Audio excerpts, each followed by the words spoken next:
Satyabama Institute of Science and Technology, Chennai and Sriperumbudur.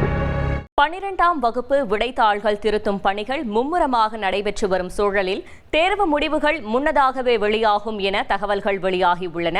இதுகுறித்த கூடுதல் தகவல்களை செய்தியாளர் சங்கரன் வழங்கிட கேட்கலாம். சங்கரன், வணக்கம். இது தொடர்பான மேலும் தகவல்களை கூறலாம்.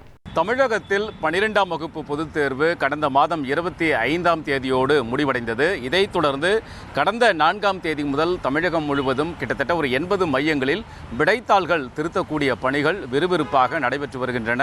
40,000த்திற்கும் அதிகமான ஆசிரியர்கள் இந்த பணிகளில் ஈடுபட்டிருக்கிறார்கள்.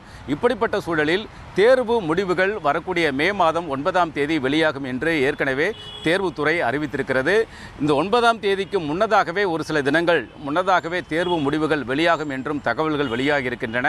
விடைத்தாள் திருத்தும் பணிகள் திட்டமிட்டபடி முன்கூட்டியே அதற்கு முன்னதாகவே பணிகள் முடிவடைந்து விட்டால் தேர்வு முடிவுகளும் முன்னதாகவே வெளியாகும் என்று தகவல்கள் வெளியாகி இருக்கிறது. தமிழகத்தில் கலை அறிவியல் மற்றும் பொறியியல் உள்ளிட்ட உயர்கல்வியில் அதிகமான மாணவர்கள் ஒவ்வொரு ஆண்டும் சேர்கிறார்கள். குறிப்பாக பொறியியல் படிப்பிற்கு ஒவ்வொரு ஆண்டும் 2 லட்சத்திற்கும் அதிகமான மாணவர்கள் விண்ணப்பிக்கிறார்கள். எனவே தமிழகத்தில் பொறியியல் படிப்பிற்கான மாணவர் சேர்க்கை பணிகள் மிக விரைவில் துவங்க இருக்கின்றன.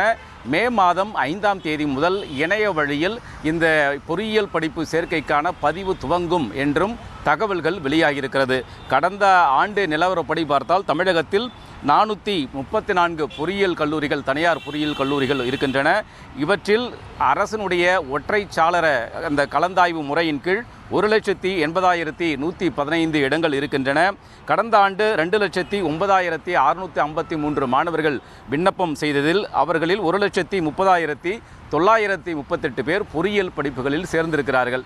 இதோடு அரசு பள்ளி மாணவர்கள் 7.5 விழுக்காடு அந்த இடஒதுக்கீட்டின் கீழ் 13,196 பேர் பொறியியல் படிப்புகளில் சேர்ந்திருக்கிறார்கள்.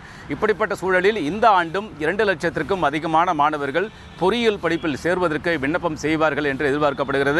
கடந்த 5 ஆண்டுகளுக்கான பாடப்பிரிவு வாரியாக கட் ஆஃப் மதிப்பெண் விவரங்களையும் இந்த கலந்தாய்வை நடத்தக்கூடிய தொழில்நுட்ப கல்வி இயக்குநரகம் தன்னுடைய இணையதளத்தில் வெளியிடப்பட்டிருக்கிறது.